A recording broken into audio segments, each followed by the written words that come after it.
Hey guys, it's Ben. Welcome to part 2 of my top 50 movies of 2023. Now, if you guys haven't seen part 1, never fear. You guys can always check the link up above somewhere around here. Part 1 does encompass everything that I did previously mention from movies 50 all the way up to movie 26. If you guys have been following me over on all my socials, you will probably know, give or take, what are my top 10 movies of 2023, along with my actual top pick for 2023. So hopefully you guys stick around. There are some surprises here and there. As always, guys, make sure you like the video, subscribe to the channel if you haven't done so already, and turn on that notification button to be notified of my latest videos. At the top, number 25, I got The Flash. Now, don't get me wrong, The Flash did showcase some of the better scenes of like Michael Keaton's Batman. Never a fan of his before, but actually watching this movie, I did appreciate what he did bring to the table, even if it wasn't, my favorite Ben Affleck gracing the screen again as Batman. Even though he had a brief appearance in the beginning, this whole movie was marred by some bad CGI choices,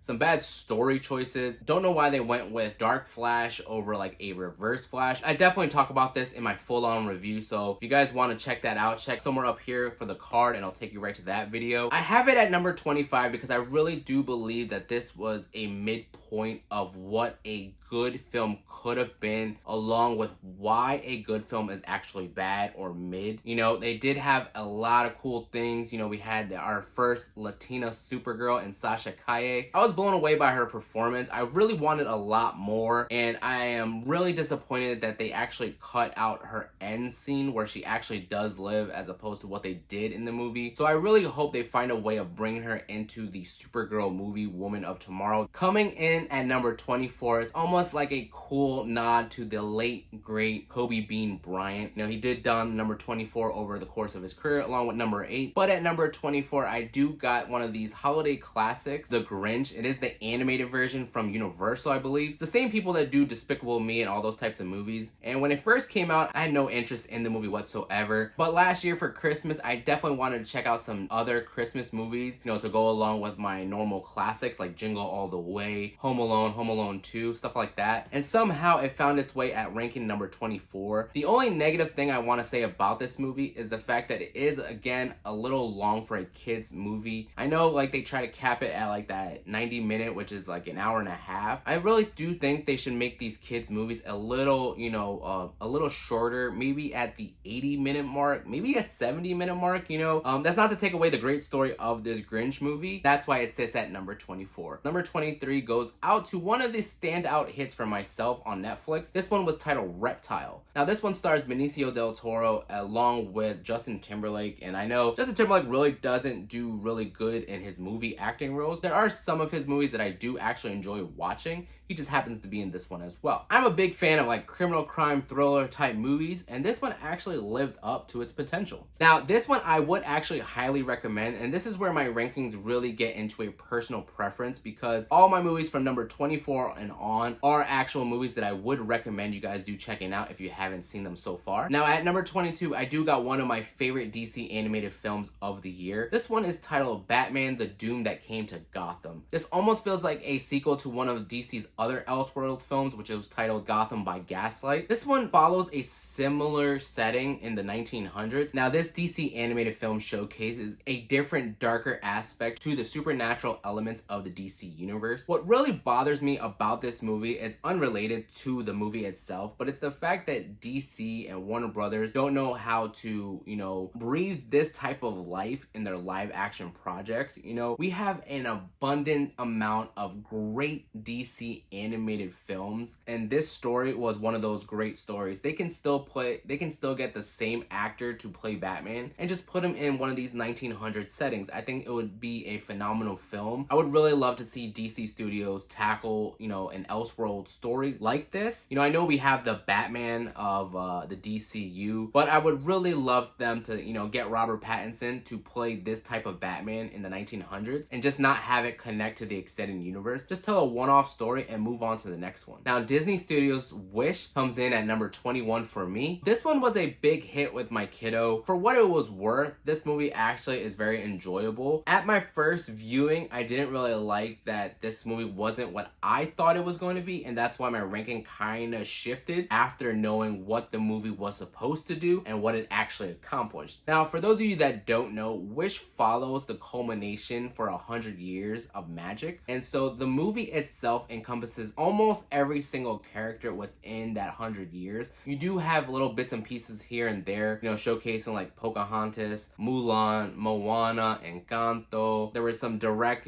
correlations to like Snow White, Sleeping Beauty, Beauty and the Beast. Now, what Disney's Wish actually went out and did, I think it accomplished all that. It checked all the boxes of what it was supposed to do. That doesn't take away from the fact that it started off a little slow for me, but it really did pick up somewhere in the middle, and the titled song for the movie was actually a really big hit. And I really can't wait to actually rewatch this once this does hit Disney Plus. At number 20, I have this really cool Netflix short type of movie. This was an awesome hit of nostalgia. This one was Power Rangers Once and Always. The original Black Ranger finally gets his flowers, and I really did enjoy this one. My only gripe with it was I do wish it was a bit longer. And if you guys are a big fan of the original Power Rangers, this is a definite one to check out. Now, at number 19 is where it really gets fun and interesting for me. This was another movie that I believe came out late 2022. It just wasn't added to Max until 2023. And this one was Batman and Superman: The Battle of the Super Sons. This is an awesome movie where it really showcases like Jonathan Kent and Damian Wayne teaming up. Anything related to Damian Wayne Robin will always pique my interest. He's by far my favorite Robin, and usually anytime I know that he's going to be in the movie, I really want to watch it. At number 18 was one of the first few movies that I did actually check out in 2023 in the movie theaters, and that one goes off to Creed 3. Now, while this isn't my favorite one in the trilogy, we did have an awesome Creed 1, and Creed 2 really didn't do it for me because they changed directors, and Creed 3 also changed directors again, but I think this time it was for the better. This one was actually directed none other than Michael B. Jordan, who does play the main character in Adonis Creed in the films. He did a phenomenal job directing this as his first movie. Now, while this is the first film in the Rocky franchise to not actually have an appearance from Sylvester Stallone as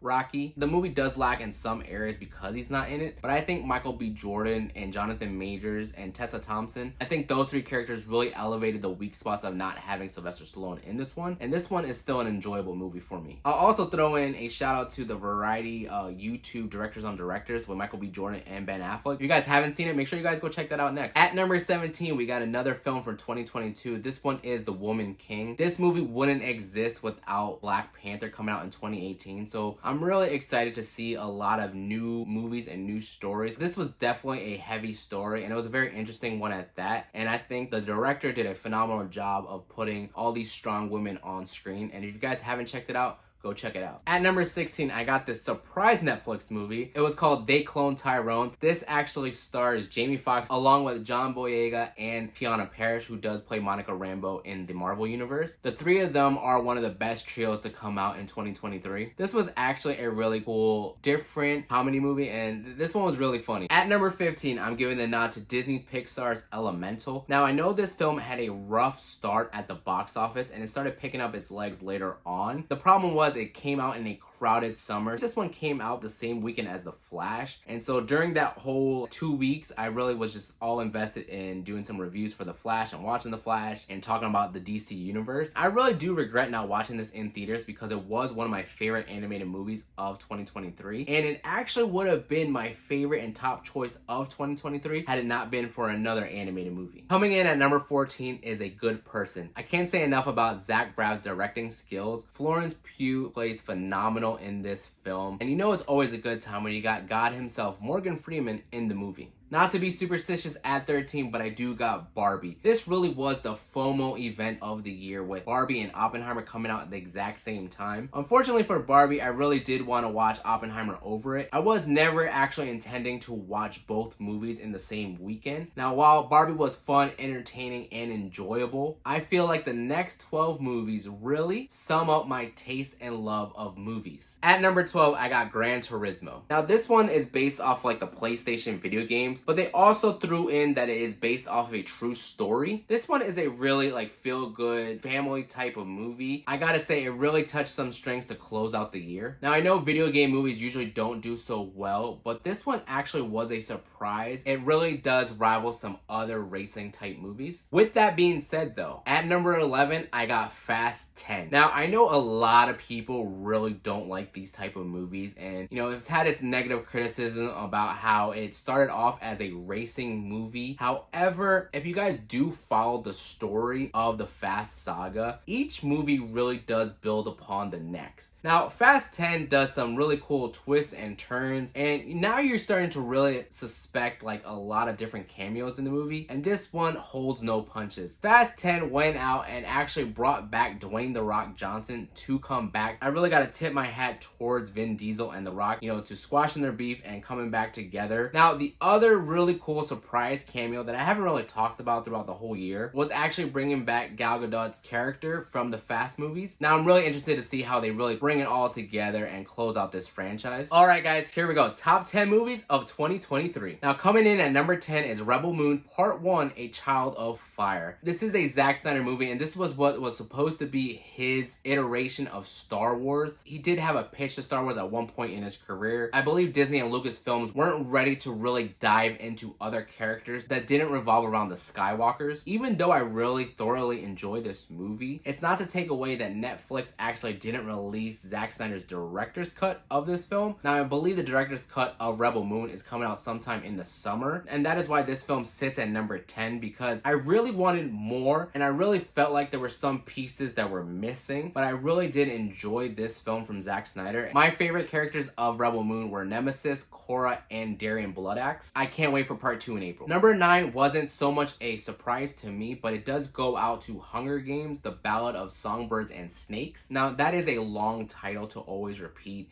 and I really wish they would have just like broken it down. I know it's based off of the actual book. However, I really do enjoy all the Hunger Game movies, and I did actually rewatch them leading up to this one. Now, while this is a prequel movie, I am really sad that there isn't a sequel announced or a sequel book that has been made, because I'm really invested in these characters and I really do want more of Lucy Gray. Rachel Zegler does a phenomenal job, and her singing capabilities are 100. I was really sad for her during her press run in Shazam 2, but this one she does an amazing job. She was so graceful in the movie, and kudos to her. Can't wait to see what else she does. Number 8 could have gone either way with number 7, but number 8 is Transformers: Rise of the Beast. I was really excited when this film was first announced. I got so excited because Transformers 4 and 5 weren't so great. I didn't really enjoy those. I did enjoy Transformers Bumblebee, and I gotta say, this was another surprise hit for me because I didn't go watch it in theaters. I really wish I had, but again, it came out in a crowded summer, and actually by the time I wanted to go watch it in theaters, they had already pulled it out and put it on Paramount Plus. The end credits was actually really cool and surprising because they were connecting it to the G.I. Joe universe as well, so it kind of looks like G.I. Joe and Transformers might actually get a team-up movie somewhere down the road. At number 7, I got a movie titled Hypnotic. This one stars Ben Affleck, and it really gives off some Inception type vibes, and if you know me, I love Ben Affleck, I love Inception, and this was just a really cool dream type sci-fi action movie. If you guys haven't seen it, man, I highly recommend this one. This was definitely my sleeper hit of 2023. Alright guys, getting towards the end, at number 6, I got The Marvels. Now I don't care what anybody says, The Marvels was very enjoyable. Now this was my favorite project of Phase 5 so far. I know we had a brilliant Loki season 2, and we just had Echo released. However, I think I had more fun watching The Marvels than finishing Loki season 2, only because I really loved season 1 of Loki. Now this was the best movie since Wakanda Forever, and I know a lot of people are going to be upset about that, but this really is light years away and ahead of Guardians 3. Now I really wish they would have started Phase 5 with The Marvels, because I had a really fun and enjoyable ride. I really love Kamala, Carol, and Monica Rambeau all teaming up as one team, and I think they did a really cool and awesome way of showcasing their powers actually being interchangeable with the switching, you know, from here and there. Like, the CGI was really awesome in some aspects. This was one of my favorite movies of 2023, and it sits out of my top 5 just by a hair, only because my top 5 movies of 2023 were so enjoyable, and I really have a hard time putting them, you know, ranking from from 1 to 5, 5 to 1. Each movie could have been number 1 for 2023, and I think that's what made them so enjoyable for me, because each one I connected on. Each one was beautifully done, and I really hate to put them in a 5, 4, 3, 2, 1. At number 5, I got Christopher Nolan's Oppenheimer. Now, like I said previously, with Barbie and Oppenheimer being the FOMO event of the year, I was so excited that I went to go watch Oppenheimer opening weekend in its 70 millimeter IMAX type of viewing. The one drawback of the film, though, I gotta say, is that it was so long that the movie theater that I was in just wasn't very comfortable. And so after watching it for a second time, really got me hyped for the movie and for the ending of the film. I didn't have to waste 30 minutes of previews in my second viewing.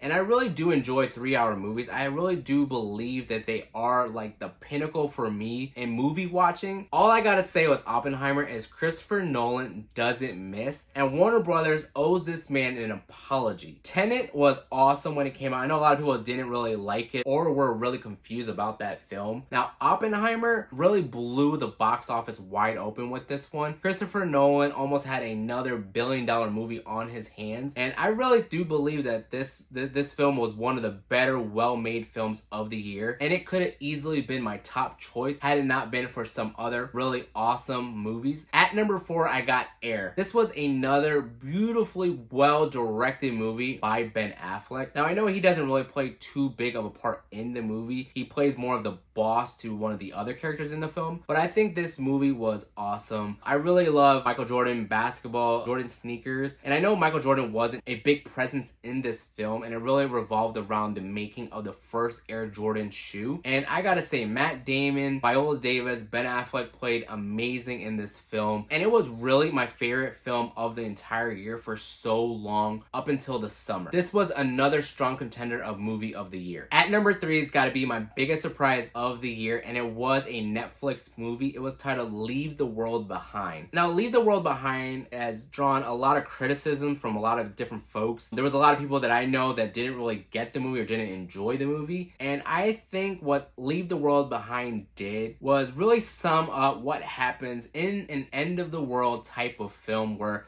there's going to be people that get along and there's going to be a lot of people that don't get along, because at the end of the day, people really only look out for, first and foremost, themselves and the people closest to them. And Leave the World Behind really showcases this, because there is a family that's staying at an Airbnb type of house, and the actual owners come back during the weekend that this other family is staying. The family at first really doesn't want the owners of the house staying there, and it's really funny because the husband is more trustworthy than the wife is, because the wife is really just looking at the outer parts of them being a black family, saying this is not really their house. But the problem is that the internet is down, so she kind of has to take their word for it. Now, there is one character, it is the daughter of the one family that's on vacation, that's staying in the house, and she's really making it her sole mission to finish a show called Friends. Now, if you guys haven't seen Friends, oh my god, this is one of my favorite sitcoms of all time. And if you guys haven't seen it, I suggest you guys go watch it. Now, I know a lot of people love Friends for what it's worth, because in the film there is the other family that talks about how Friends isn't real, because it shows a specific group of friends. And if you're not in that clique, if you're not part of that friend group, you're not gonna like Friends, and you're not gonna like this film. But if you do love Friends, and you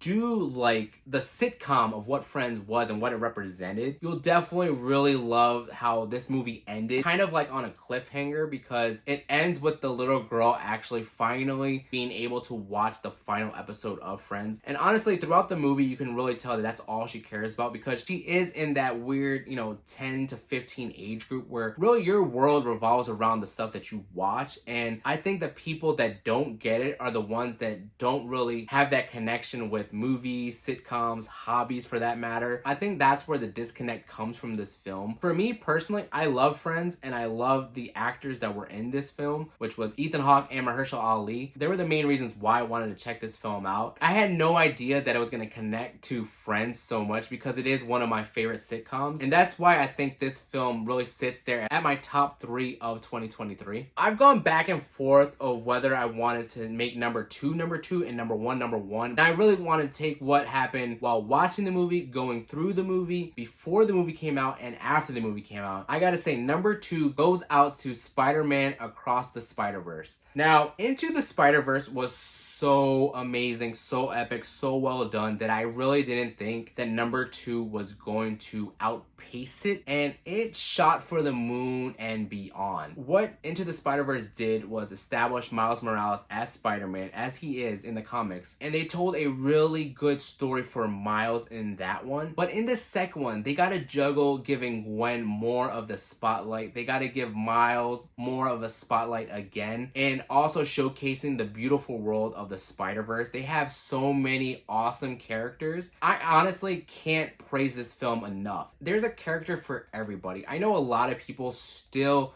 to this day do not acknowledge Miles Morales as being Spider-Man, but Miles Morales is Spider-Man, just as the same way as Peter Parker is Spider-Man. Just that whole beautiful thing where he tells, nah, I'm gonna do my own thing. I think that was a really well delivered line. I also want to say that I really love the family aspect of Gwen's family. Gwen's dad really gets it in the end, where it's really about his daughter and not his job, and I think that spoke volumes of what I felt and what I connected with the story the most, as opposed to what I got in Miguel O'Hara and Miles. I really love the ending to Spider-Man. I really love the whole entire story, and I can't stress it enough, I really do believe that this movie goes hand in hand with my number 1 pick. My number 1 movie of 2023 is no surprise, is Blue Beetle. Now, if you guys haven't seen my full-on review of Blue Beetle, I suggest you guys go watch it. I don't care what the critics say. I don't care what a lot of the DC bros say, comic book movie fans say about Blue Beetle. This movie should have honestly came out a long time ago. It really spoke to me as a human being, me as a Latino, me as, a comic book fan, me as, a brown person, me on so many levels, that I think Blue Beetle, for what Angel Soto did for this film, for what Xolo Maridueña did, for what Bruno Marquezine did, for what George Lopez did for this film, I think Blue Beetle stands above all. It stands above Spider-Man and how it made me feel as a person, as an individual. I can't stress enough how well Blue Beetle was done. The musical choices, the action, the score, everything Blue Beetle encompasses, I think that they established everything that I want in a comic book movie and as an origin film. I think Blue Beetle really was my favorite movie. I just really loved and enjoyed this film, and I can't stress how good it was. And I know a lot of people are not going to agree with this. There was a lot of people that didn't relate to the movie, and you know what? To those fans and to those moviegoers, that movie wasn't made for you. This movie was specifically done for a specific group of people, and I think that everyone involved in the making of Blue Beetle knocked it out of the park. The entire cast was beautiful, the cinematography was beautiful, the score was beautiful, everything about this movie was beautiful. I laughed, I cried, I loved this movie, and Blue Beetle will forever be one of my favorite movies, not only of 2023, but of all time. Well guys, that wraps up 2023. I hope you enjoyed both parts of my top 50 movies of 2023. I really can't wait to see what 2024 has in store. Be sure to, like this video, subscribe to the channel if you haven't done so already. Make sure you guys turn on your notification buttons. I'm going to be doing a whole bunch of unboxings throughout the year. Stay tuned to the end of the year. I do want to do another top 50 movies. Make sure you guys drop some comments down below. Did you guys agree with any of my top choices? Were there any movies that you disagreed, or if there was any movies that I missed in 2023 that you guys could definitely recommend down below? There was a couple movies that I didn't get to this year, and they definitely will be on my 2024 list. Those movies include Godzilla -1, Mission Impossible 7, Killers of the Flower Moon, I believe Saltburn was in there somewhere, and there was another few other movies that I just haven't gotten to. And I'll catch you guys on the next one. Peace.